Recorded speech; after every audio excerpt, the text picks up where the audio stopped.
this tent in here that I have set up, I have it set up right now so that way when I do the body work or sanding and any kind of dust or anything like that, it doesn't fly all around my shop.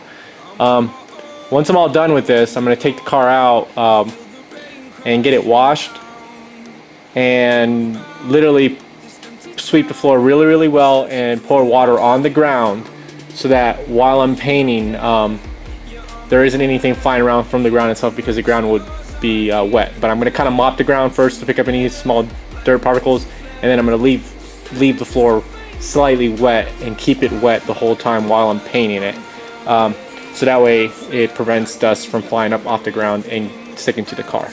But yeah, this is the tent. I got it from Harbor Freight. It was on sale for like 169 bucks. It's a 16 by 10, I think it is, carport, and I just have it set up here inside my shop. It actually works really well even if you're in a cold climate, and you can put a little heater in here, and you can actually use this as a little shop inside of a big garage. So the first step of the process, yeah, let me show you guys of this process at least. I'm going to use some 220 and a soft on one side, kind of stiff on one side sanding block or whatever. Somewhat flexible. You just got to be careful with this kind because you can't put a lot of pressure down on it because it's flexible. You can create actually top spots, and you can actually make small waving marks in your paint job. But yeah, so I'm going to go over these spots. This actually over here on the hood has already been done. I'm going to go to the back and start sanding. You want to do in a crisscross straight, somewhat use your hand in one direction straight with this equal amount of pressure. Do it in this direction and then crisscross it in the other direction. I'll show you guys how I'm going to do that.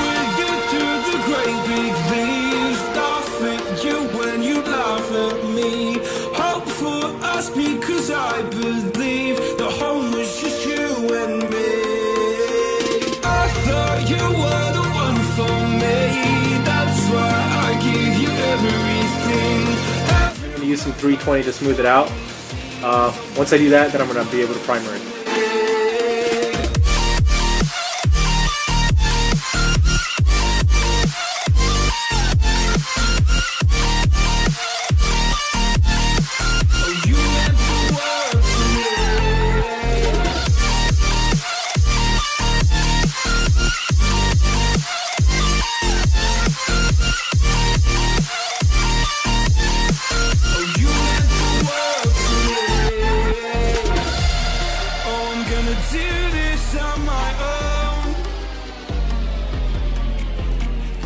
No point in blaming you, you did not know. Oh, I thought you were the one for me. That's why I give you everything. Held you close by the stormy seas. Oh, you meant the world to me.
I'm done sanding down all the Bondoed spots and primering it.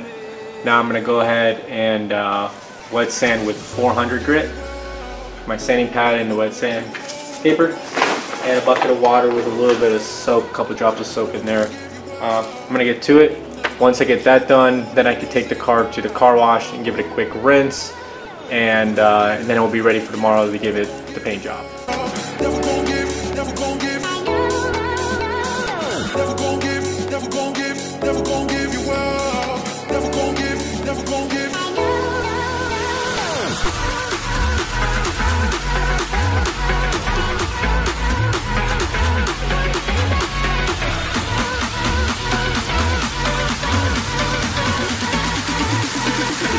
gonna say goodbye, no.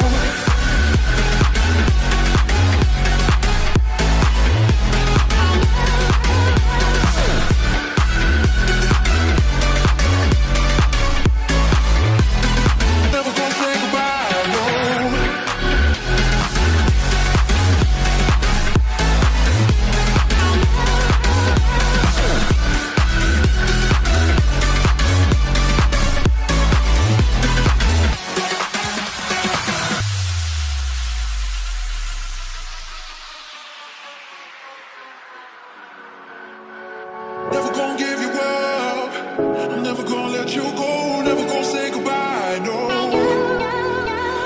Never gonna give you up. I'm never gonna let you go. Never gonna say goodbye, no. Never gonna give you up. Never gonna give, never gonna give. Never gonna give, never gonna give, never gonna give you up. Never gonna give, never gonna give.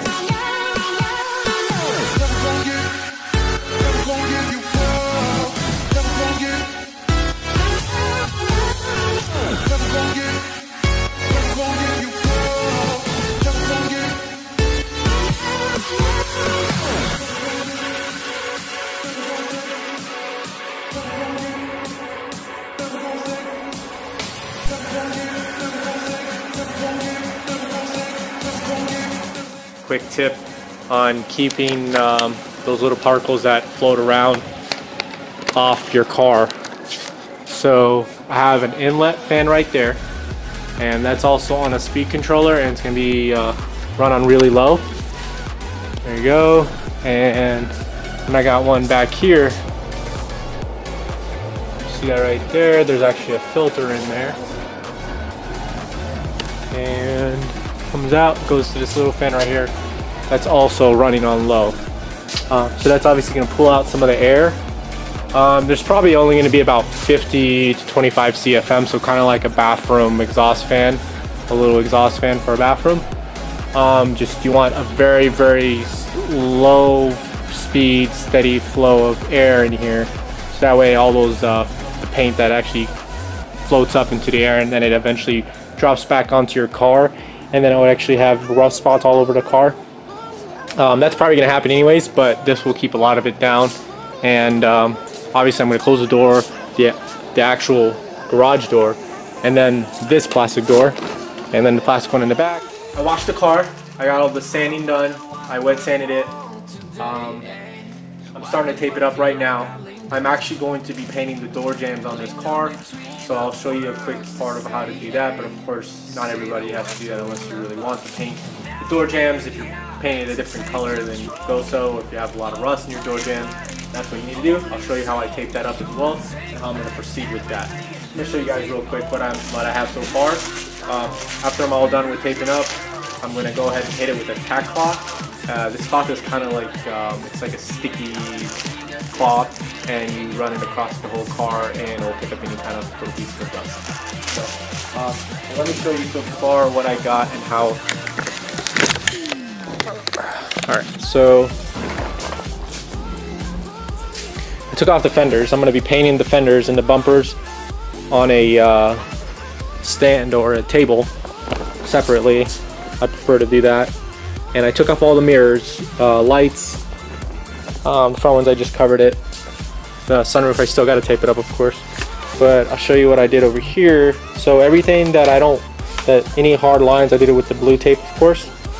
And because I'm painting the door jambs, I taped up the inside, took up the molding here. And I also sanded the parts where it was rusty, and then I hit it with the scruffer and taped up what I don't want, like the serial number and the paint code and all that. So this should come out pretty good. I'm gonna finish taping up the back, and I tape up this window over here. But so what I'm gonna do first is paint the door jambs. Give it one coat, wait 30 minutes, give it another coat, and then wait a couple minutes, like 15 more minutes after that, and then I'll start pulling off this first layer of paper right here, all of this. And then I'll close the door slightly, not all the way where it starts to touch. And then if you look here, I already taped up this window.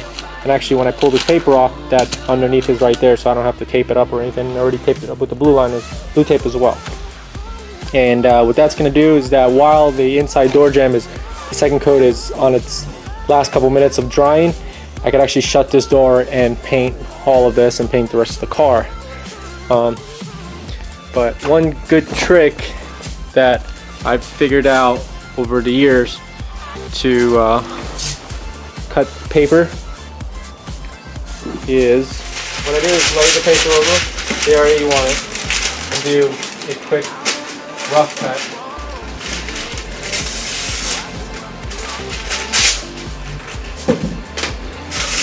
Lay this right there, straight on the bottom, or wherever there's a straight spot, and then where there's a curve, what you do is you get a razor or anything metal, and right along this trim right here, if you run this like that, you'll actually make a straight line. And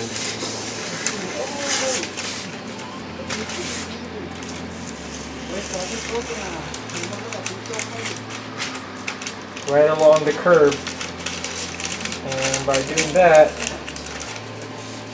now I actually have a little bit of an imprint there of the actual cut that I need to make. So I'll go back and put it on the window,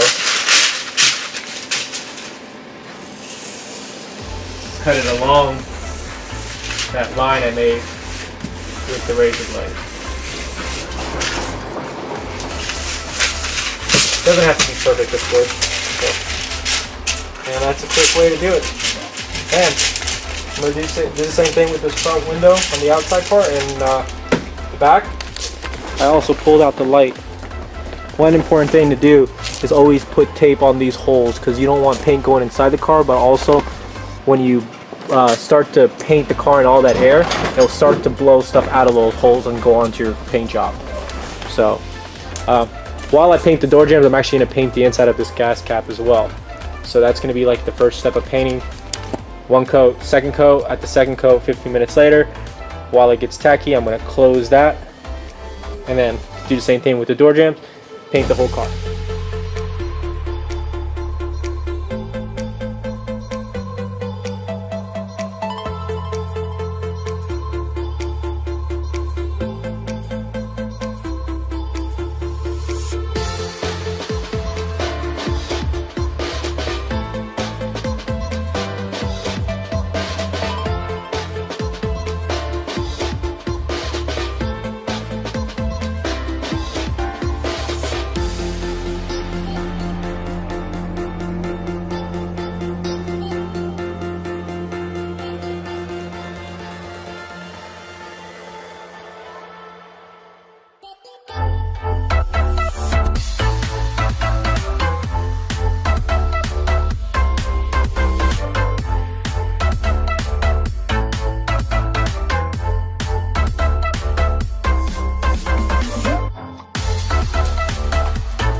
That I'm using to scruff out the door jambs.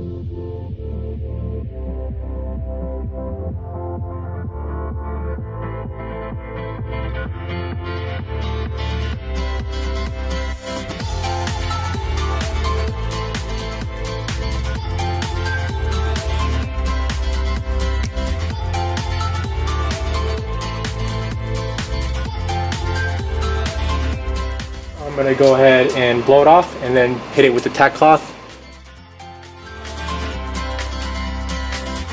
Thanks everybody for watching. I hope you guys learned a couple quick tips on setting up a paint booth at home and preparing your car for paint. I'm going to be painting this car using Rust-Oleum. I'm going to be spraying it out of a spray gun. check out that next video. Of course, this process you can still use it for painting automotive paint, and as well as check out the rest of my videos. I'm building an insane drag race CRX, and as always, don't be afraid to make mistakes, because there's always a way to fix them, and always have fun with what you're doing. Like and subscribe. Till next time, peace.